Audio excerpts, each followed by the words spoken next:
जगतमा प्राप्य अप्राप्य यदि केही छ भने वैष्णवको पदवी प्राप्त गर्नु अप्राप्य। यस प्रकार भीष्म पञ्चकको सम्बन्धमा चर्चा गर्दै अब मल्ल द्वादशी र भीम द्वादशी व्रतको विधान, श्रावण द्वादशी आदिको प्रसङ्ग सँगै विजय श्रवण द्वादशी व्रतमा वामन अवतारको कथाको प्रसङ्ग सुनाउनुहुन्छ। कस प्रकार विजय श्रावण द्वादशीमा भगवान वामन प्रकट भएर बलिको मर्दन गर्नुभयो र बलि स्वयंबाट भगवानले भिक्षाटन गरेर भिक्षा मागेर, जसको कृपाको लागि सारा जगत जोसँग माग्छ त्यस्ता भगवान स्वयं बलि नाम गरेका महान भक्तको अगाडि हात पछार्दै जानुभयो माग्नका लागि। र यस सम्बन्धमा हामीले चर्चा सुन्यौँ। सधैँ माग्ने व्यक्तिको कद छोटो हुन्छ। भगवान जो त्रिविक्रम हुनुहुन्छ, त्रैलोकीलाई नै दुई पाउमा दुई पाइलामा नाप्न सक्नुहुन्छ, त्यस्ता भगवान पनि माग्नु पर्दा उहाँको कद घटेर वामन हुनुभयो भन्ने प्रसङ्ग आउँछ। माग्नु बडो कठिन कार्य छ।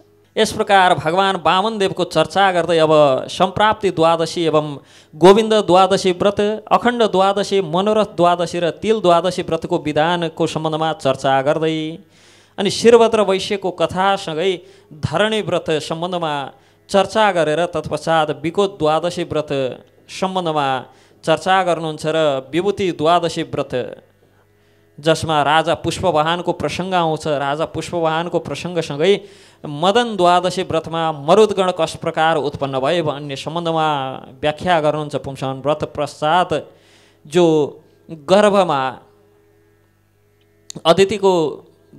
दितिको गर्भमा इन्द्र प्रवेश गरेर त्यो आफ्नो वध गर्न भनेर जन्म नलागेको सन्तानलाई 7 टुक्रा पार्दा भगवानको इच्छा, भगवानको कृपाले 7 टुक्रा नै जीवित रहे। फेरि तिनलाई काट्दाखेरि 49 टुक्रा भएर इन्द्रका भाइका रूपमा सँगै जन्मे पश्चात दितिले ती सबै मरुदगणलाई इन्द्रसँगै जिम्मा लगाएर पठाएको प्रसङ्ग र अवादक व्रत एवं दौर्भाग्य नाशक व्रतको महात्म्य सम्बन्धमा चर्चा गर्दै धर्मराजको समाराधन व्रत र अनङ्ग त्रयोदशी व्रत अनि पाली व्रत र रम्बा व्रतको सम्बन्धमा चर्चा गर्नुहुन्छ। अनेक प्रकारले द्वादशीदेखि पूर्णिमासम्मको व्रतहरूको सम्बन्धमा चर्चा गरेर अन्तमा गएर एकादशी सम्बन्धमा चर्चा गर्न लाग्नुहुन्छ कि सम्पूर्ण व्रतहरूमध्येबाट एकादशी व्रत कस प्रकार महान छ। एकादशी व्रत बस्नाले वैष्णव र शैव दुवैका लागि। यहाँ युधिष्ठिरले प्रश्न गर्नुहुन्छ, हजुरले भन्नुभयो एकादशी व्रत त भगवान विष्णुको प्रिय तिथि हो, भगवान विष्णुको प्रिय तिथिमा व्रत बसेर भगवान विष्णुका प्रेमी बाहेक अरू कसलाई के फाइदा होला र भन्दा एकादशीको सम्बन्धमा चर्चा गर्दै सबभन्दा पहिले भद्राको चरित्र र त्यो व्रतको सम्बन्धमा चर्चा गर्नुहुन्छ र एकादशीका सम्बन्धमा चर्चा गर्नुहुन्छ। एक समय मुर नाम गरेको दैत्य भगवान विष्णुसँग युद्ध हुँदै गर्दाखेरि युद्धबाट थकित भएर भगवान गुफामा गएर बस्नुभयो, शयन गर्नुभयो। त्यो मुर दैत्य भगवानलाई खोज्दै खोज्दै खोज्दै गुफासम्म पुग्यो र यही सुतेको बेला मारिहाल्नुपर्छ कि क्या हो यस्तो विचार गरेर जसै भगवानलाई खड्गले प्रहार गर्न भनेर ठिक्क परेको थियो भगवानको शरीरबाट दिव्य स्वरूप रहेकी भगवान समान शङ्ख चक्र गदा पद्म आदि धारण गरेकी खड्ग आदिले सुशोभित देवी प्रकट भइन् र ती देवीले मुर दैत्यलाई त्यही विनाश गरिन्, मुर दैत्यको उद्धार गरिन्। भगवान उठेर हेर्नुहुन्छ दैत्येन्द्र भुइँमा लडेको छ, मृत प्राय छ र देवी 2 हात जोडेर भगवानको चरण कमलमा बसेकी छिन्। यो देखे पछाडि भगवान थाहा नभए जसरी प्रश्न गर्नुहुन्छ, हे भद्रे तिमी को हौ, कहाँबाट यहाँ आयौ र यो को हो, किन भुइँमा अचेत भएर लडेको छ भन्दा, हे भगवान म हजुरको अङ्ग हुँ, हजुरबाट प्रकट भएकी हुँ र म एकादशी हुँ।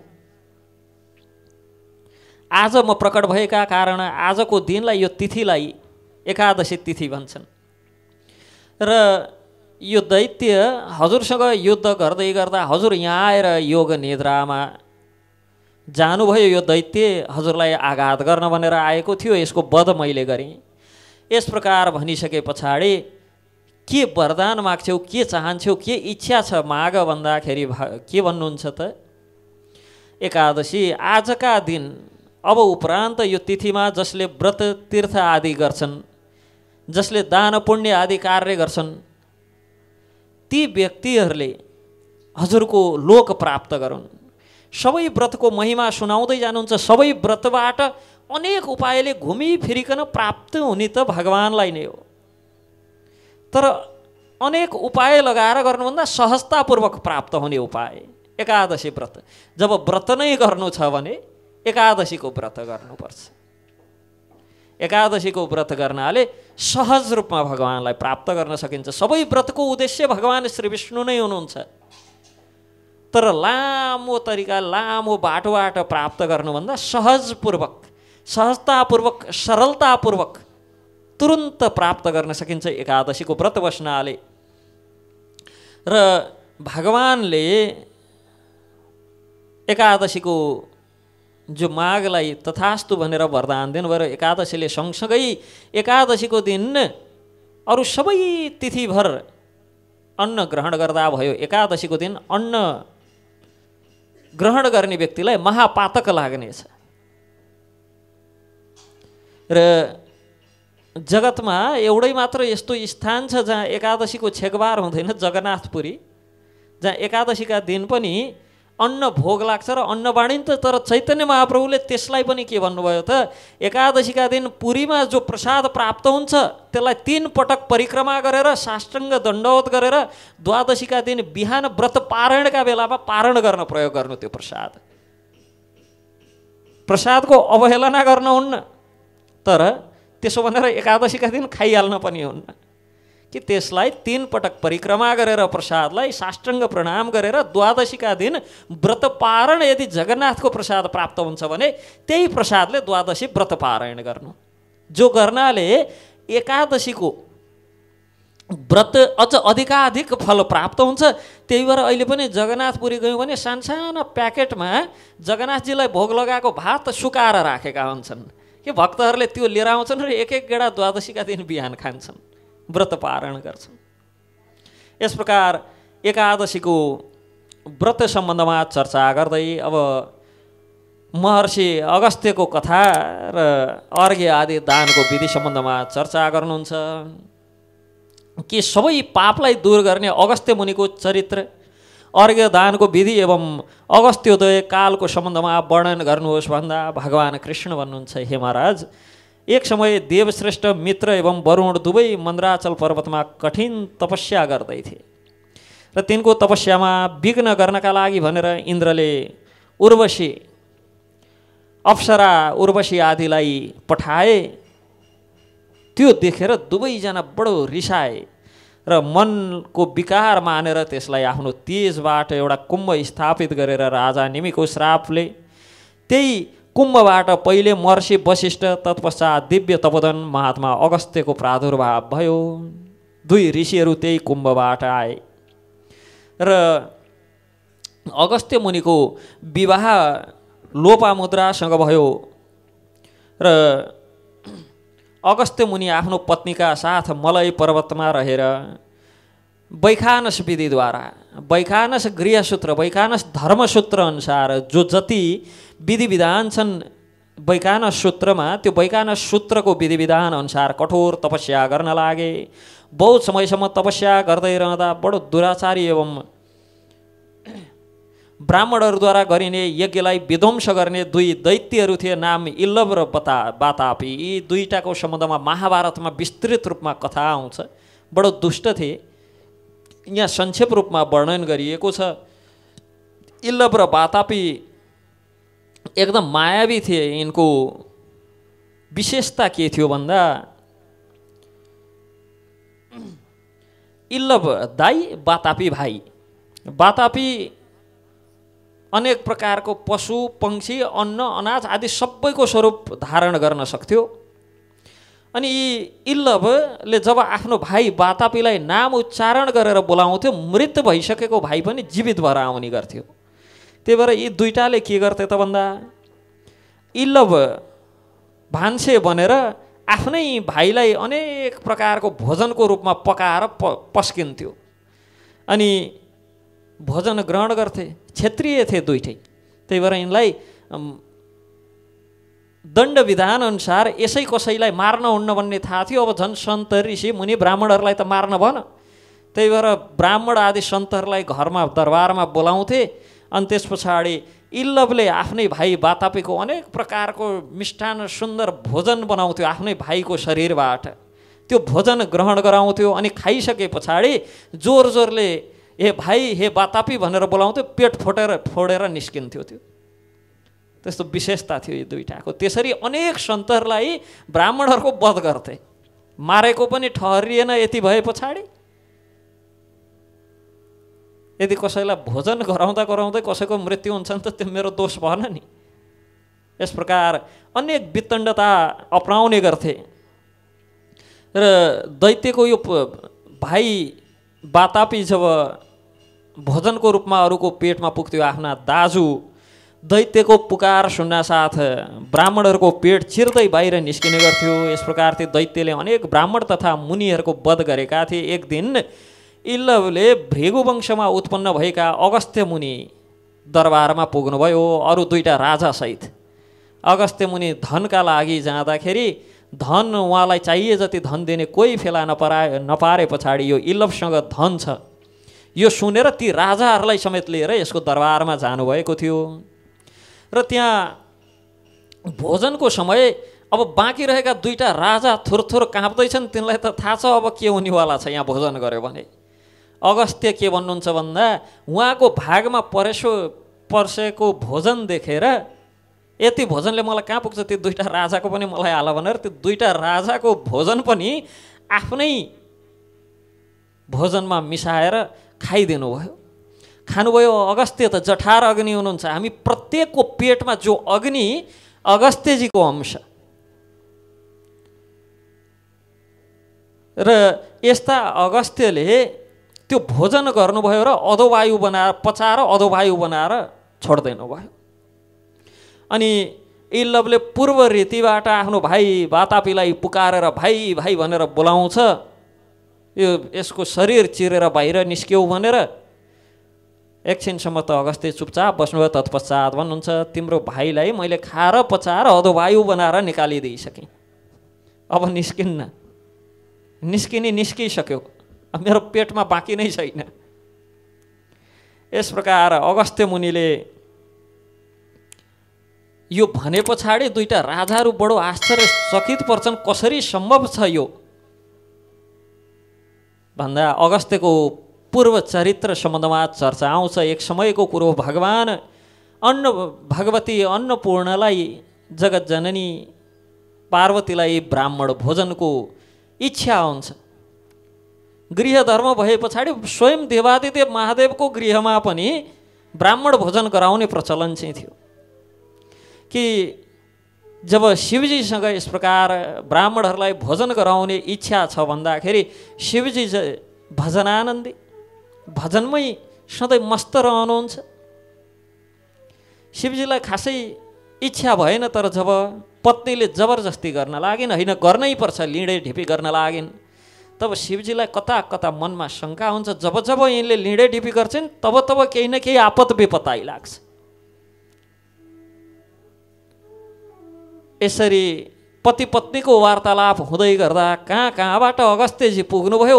अगस्त्यजीलाई देख्न साथ अब के हुन्छ भविष्यको चिन्ता हुन लाग्यो शिवजीलाई कि ब्राह्मण भोजन गराउने यिनलाई इच्छा र यस्ता ब्राह्मण आइपुगे जो जगतमा हरेक जीव जसको अंश पेटमा भएका कारण नै भोजन पचाउन समर्थ छन्। जठार अग्नि। शिवजी अगस्त्यतिर देखाएर ब्राह्मण भोजन गराउने इच्छा थियो। एउटा ब्राह्मणलाई त पहिला सन्तुष्ट गर भनेर देखाउनुहुन्छ। अनि अगस्त्यको सन्तुष्टिका लागि अनेक प्रकारका व्यञ्जन पकवानहरू पाक्न लागे। तर पकाउन भ्याउँदा नभ्याउँदै अगस्त्यजीलाई पस्केको कुरा सकाउनुहुन्छ। बडो कठिनले उहाँलाई सन्तुष्ट बनाउन भनेर मरिमेटेर प्रयास गर्दैछन्। 3 दिन 3 रातसम्म भोजन सेवा गराएर पनि उहाँ तृप्त हुनु भएन। 7औं दिनको दिन 3 दिन 3 रात पछाडि अन्नपूर्ण माता पार्वती शिवजीसँग केही गर्नु पर्यो, सन्तुष्ट गराउन सकिन्न यिनलाई।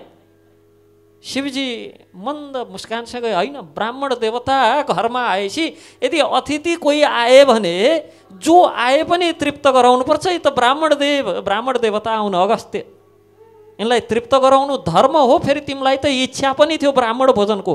7 दिन 7 रात पश्चात शिवजी सोच्नुहुन्छ अब घर गृहस्थी बिग्रिन सक्छ यसरी त।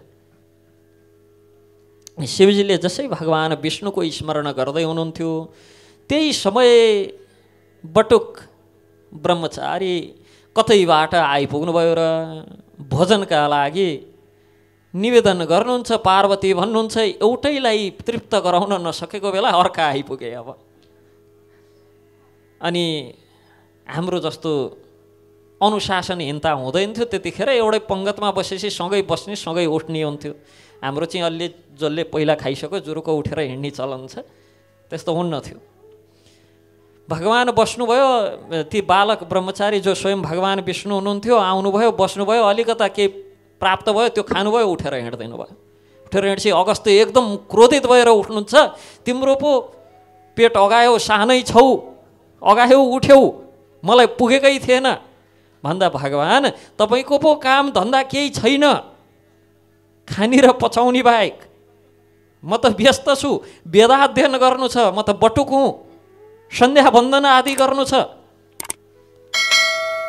यसो भने पछाडि अगस्त्य ती बालकको दिव्य स्वरूप देखेपछि बुझ्नुभयो भगवान विष्णु नै हुनुहुन्छ भन्ने। तत्पश्चात त्यहाँ वार्तालाप भयो। भगवान अब उठ्दै सक्नुभयो पङ्गतबाट, अगस्त्य पनि उठ्नुभयो, जानुभयो। हातमुख प्रक्षालन पश्चात के भन्नुहुन्छ त, अन्न त भयो, पानी खान बाँकी छ, पानी पिउन बाँकी छ नि भन्दा भगवान विष्णु हतार हतार भोजन उहाँकोमा गर्नुभयो। यो पानीको सेवा मलाई छोडिदिनुहोस्, म पनि गृहस्थ नै हुँ, मैले पनि सेवा गर्नुपर्छ। यसरी पानी पिलाउनु भयो। त्यो गोवर्धन धारण गर्दा सायद अगस्त्यलाई तत्पश्चात तिर्खै लाग्न छोड्यो होला। 7 दिन 7 रातसम्म कहिलेकाहीँ भक्तहरूले प्रश्न गर्नुहुन्छ, ल गोवर्धनजी भगवानले धारण गर्नुभयो त्यही भएर सबै ब्रजवासीहरू सुरक्षित रहे, तर कंसको दरबार त सट्टै बगाउनु पर्ने, त्यत्रो पानीले यमुना त बगेर यो वृन्दावन, त्यहाँ यमुना वृन्दावनदेखि लिएर मथुरा हुँदै आगरासम्म त सबै बगाउनु पर्ने, केही पनि बाँकी नरहनु पर्ने। 7 दिन 7 रातसम्म हात्तीका सुँड जस्ता जलका ती वृष्टि ती थोपाहरू आउँदाखेरि केही पनि बाँकी नरहनु पर्ने। सुदर्शन चक्र स्वयं गोवर्धनको माथि बसेर जललाई सङ्ग्रहित गरेर एउटा धारो बनाएर झार्दिनुहुन्थ्यो। अगस्त्यजी तल बसेर हात थापेर पिउनुहुन्थ्यो। यस्ता अगस्त्यलाई त्यो एउटा असुर पचाउन के गाह्रो, पचाइदिनु भयो। र यस प्रकार पचाइदिए पछाडि इलवल बहुत क्रुद्ध भएर उठ्यो। तर अगस्त्य मुनिले आफ्नो दृष्टिले जलाएर त्यो दैत्यलाई पनि भस्म गरिदिनु भयो। तत्पश्चात इलवल मरेको देखे पछाडि सारा दैत्यहरू भागाभाग गर्न लागे, आत्ते। शेष दैत्यहरू मुनिको वैर स्मरण गर्दै भयभीत भएर भाग्न लागे, समुद्रमा गएर लुके। समुद्रमा गएर लुकेर रात्रिको समयमा समुद्रबाट बाहिर निस्कन्थे, मुनिहरूको भक्षण गर्थे, मुनिहरूलाई खान्थे, सन्तहरूलाई खान्थे र फेरि यज्ञ पात्र आदि तोडफोड गर्थे। यज्ञ गियादी हुने ठाउँमा मलमूत्र आदि विष्टा सब गरेर जान्थे र फेरि बिहान हुँदाहुँदै समुद्रमा गएर लुक्थे। यस प्रकार उत्पात देखेर भगवान ब्रह्मा इन्द्र आदि सबै मिलेर महर्षि अगस्त्यजीलाई गएर भन्नुहुन्छ, हे ब्रह्मर्षि, हजुरले त्यो दैत्यलाई वध गरे पछाडि, ती दाजुभाइको वध पश्चात अन्य दैत्यहरू दिउँसो त केही गर्दैनन्, रात्रिको समयमा बडो उपद्रव मचाउन लागेर कहाँ लुकेर बसेका छन् भन्दा समुद्रभित्र लुकेर बसेका छन्। यसकारण त्यो समुद्रै पिइदिनुहोस्, अनि त्यहाँ देखिन्छन् तिनको वध गर्नुपर्छ। समुद्रभित्र गएर खोज्न त गाह्रो छ।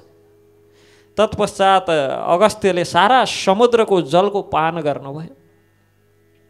हाम्रा ऋषिहरू गजब थिए। जब गङ्गा स्वर्गलोकबाट यहाँ झर्दाखेरि एक त शिवजीको जटा भित्रै कहाँ हराइन्, शिवजीको जटा निचारेर 2 थोपा बल्ल भुइँमा झारेको आजसम्म बगेको बगै छिन्।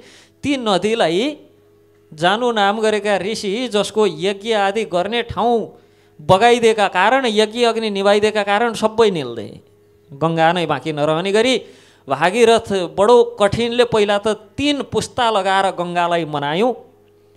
3 पुस्ता मिलेर गङ्गालाई मनाएर मेरो पालामा बल्ल आएर शिवजीको जटामा कहाँ हराइन्। फेरि वर्षौँको तपस्याले शिवजीको जटाबाट झारेर ल्याएको बाटोमा हजुरले पिइदिनु कि मेरा पितृहरूको उद्धार कहिल्यै हुँदैन जस्तो छ।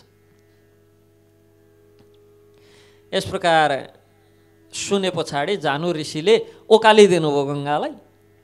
त्यही भएर गङ्गाको नाम जानवी भयो, जानु ऋषिकी पुत्री। ऋषिहरूको महानता महात्म्य शास्त्र वास्तवमा भगवानको भन्दा पनि भगवानका यस्तै भक्तहरूको चरित गानको जो काव्य छ त्यही शास्त्र। भगवानकै बारेमा त गीता एउटैमै भगवानले आफ्ना बारेमा सबै थोक भन्नुभएको छ, अन्त भन्नुपर्ने छँदै छैन। अरू सबै शास्त्रहरू यस्ता महान भक्तहरूको दिव्य चरित गान हो। र अगस्त्यजीले जब सारा जल पिउनुभयो, इन्द्र आदि देवताहरू गएर सबै दैत्यहरूको संहार गरे पहाडी महर्षि अगस्त्यले यो संसारलाई यस प्रकार शुद्ध पवित्र तुल्याउनुभयो, सारा असुरहरूको विनाश गर्नुभयो। तत्पश्चात गङ्गाजीको जलले पुनः समुद्र भरिदिनु भयो र त्यही समुद्रलाई देवता दैत्य आदि मिलेर मन्थन गरेर अमृत उत्पन्न गराए।